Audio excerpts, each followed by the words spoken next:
পবিত্র কাবা শরীফের চারদিকে যে মসজিদটি রয়েছে সেটি মসজিদ আল হারাম নামে পরিচিত। প্রতি বছর হজের মৌসুমে পৃথিবীর সবচেয়ে বড় মানব সমাবেশ ঘটে সৌদি আরবের মক্কায় অবস্থিত এ মসজিদটিতে। ইসলাম ধর্মের সর্বাধিক পবিত্র স্থান মসজিদ আল হারাম সম্পর্কে জানব এই পর্বে।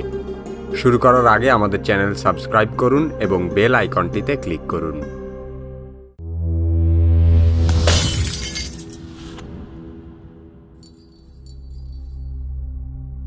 ইসলাম ধর্ম অনুযায়ী পৃথিবীর প্রথম ইবাদতের স্থান পবিত্র কাবা।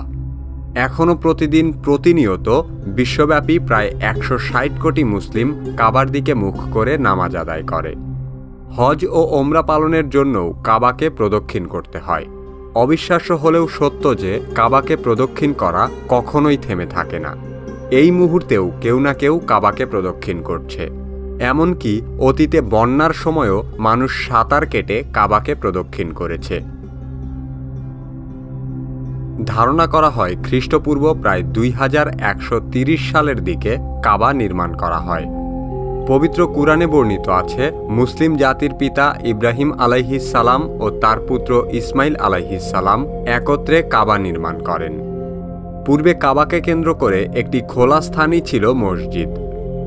বিভিন্ন সময়ে একটু একটু করে মসজিদুল হারামের নির্মাণ কাজ হয়।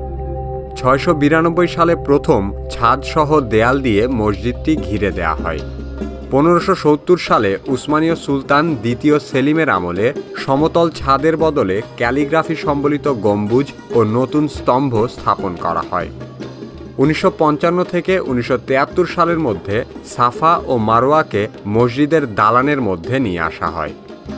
বর্তমানে মসজিদে হারামের মোট আয়তন 3,56,800 বর্গমিটার। এ মসজিদের 81টি দরজার প্রত্যেকটি সব সময় খোলা থাকে। বাদশাহ আবদুল্লাহ বিন আব্দুল আজিজ মসজিদের ধারণ ক্ষমতা 20 লক্ষে উন্নীত করার পরিকল্পনা করেন। সেজন্য 2007 সালে মসজিদ আল হারামের সম্প্রসারণ কাজ শুরু হয়, যা 2020 সাল নাগাদ শেষ হবে বলে ধারণা করা হচ্ছে। ব্রিটেনের বিখ্যাত আবাসন কোম্পানি হোমস অ্যান্ড প্রপার্টির তথ্যমতে বর্তমান বিশ্বের সবচেয়ে মূল্যবান ও দামি সম্পদগুলোর মধ্যে শীর্ষে রয়েছে মসজিদ আল হারাম।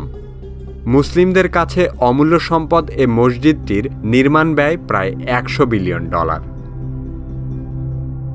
ইসলামের মৌলিক বিষয়গুলোতে শিয়া ও সুন্নি মুসলিমদের মতের মিল থাকলেও বেশ কিছু দিকে তাদের মতভেদ রয়েছে। শিয়া ও সুন্নি মাযহাবের পার্থক্য যতটা না ধর্মীয়, তার চেয়ে অনেক বেশি রাজনৈতিক। কিভাবে শিয়া সুন্নি মতভেদ সৃষ্টি হয়েছিল তা জানতে চাইলে কি কেন কিভাবের এই ভিডিওটি দেখুন। কি কেন কিভাবে চ্যানেলে আপনি নতুন হলে এই চ্যানেলের অন্যান্য ভিডিওগুলো দেখতে থাকুন। এ ধরনের ভিডিও নিয়মিত দেখতে চাইলে কি কেন কিভাবে সাবস্ক্রাইব করুন। কি কেন কিভাবের পরবর্তী ভিডিও আপলোড হওয়ার সাথে সাথে দেখতে চাইলে সাবস্ক্রাইব বাটনের পাশে বেল আইকনটিতে ক্লিক করুন। এই ভিডিওটি ভালো লাগলে লাইক করুন, বন্ধুদের সাথে শেয়ার করুন। কি কেন কিভাবে চ্যানেলে কি বিষয়ে ভিডিও দেখতে চান তা কমেন্টে লিখে জানান।